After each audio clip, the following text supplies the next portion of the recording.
May bago nga pala tayong item na nabili sa online shop at ito ay CCTV camera mga master, additional security sa ating bahay.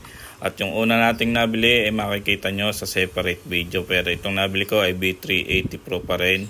At ito ang mga laman, may kasama na siyang power outlet mga master, hindi nga pala ito chargeable, no? So kailangan nakakonect sa kuryente talaga.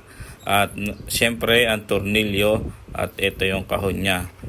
Mas recommended ko nga pala ito mga master, at nasa comment section lang ang link kung saan nyo mabibili. At ito ini-install na natin mga master, at makikita nyo na maya maya ang quality ng kanyang pagkaka-video.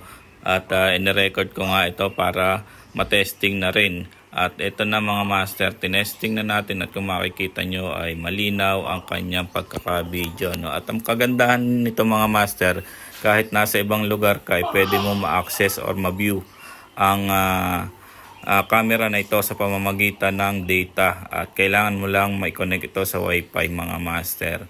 So ito 360 camera to mga master, may iikot mo 360 degree, at syempre may up and down pa rin siya. At ayun, kung nagustuhan nyo ang item na to mga master ay nasa comment section lang kung saan nyo mabibili.